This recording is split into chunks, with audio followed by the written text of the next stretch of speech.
Hello, Aries. I'm Purple Teen. Kamusta kayo? Ayan. So, magpapalit na tayo ng taon. Welcome dito sa inyong reading. Don't forget to subscribe kung hindi pa po kayo nakaka-subscribe dito sa aking YouTube channel. Pa-like and follow na rin yung aking FB page. Pati na rin yung aking Instagram and TikTok. Send lang po kayo ng PM sa aking FB page kung magpupo kayo ng personal readings. Ayan. Ang reading mo is ano yung mga pasabog sa'yo ngayong January 1, 2024. Ayan. Alamin natin anong meron ngayong January 1. New Year.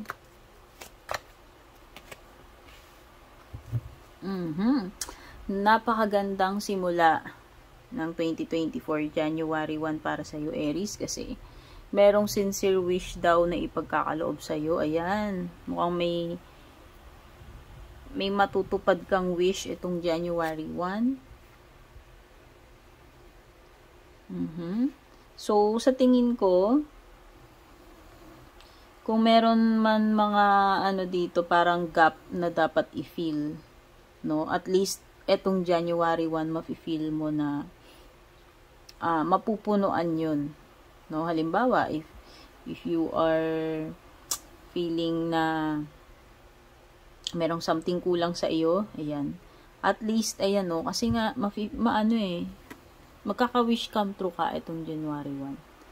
And somehow, kung ano man itong emptiness na nararamdaman mo, mapupunan yan kung ano man itong marireceive mo na wish come true para sa iyo,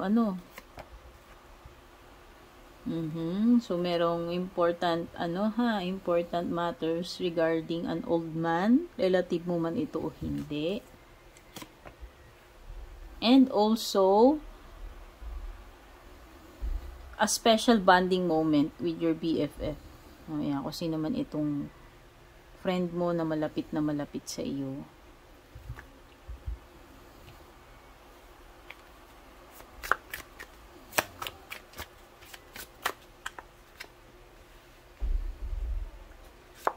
Matatapos na rin kung ano man itong mga burdens, no?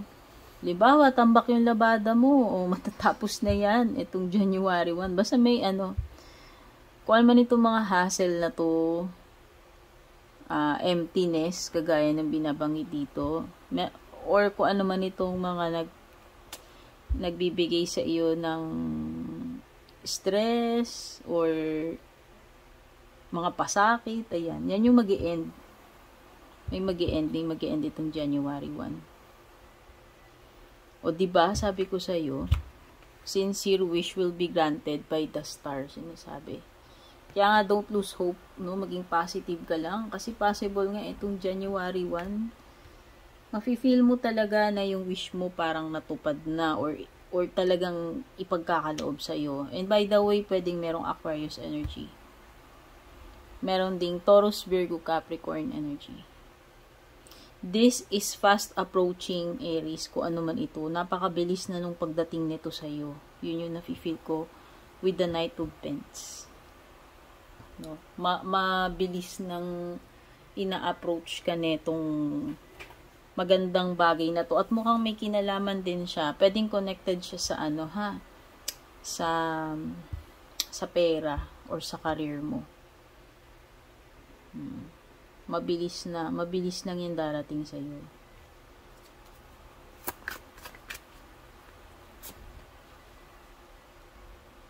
Emperor. Okay. So, ikaw to, Aries.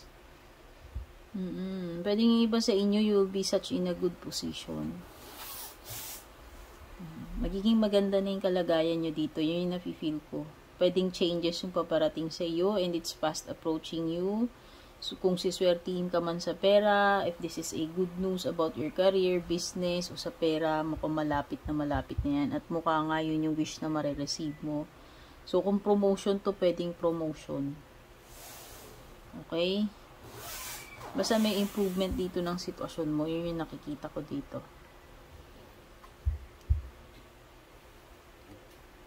So, yan. Ito yung mga nakuha ko dito sa, ano tong pasabog para sa inyo ngayong New Year, January 1, 2024. Thank you so much, Aries, for being here. Blessed New Year sa iyo.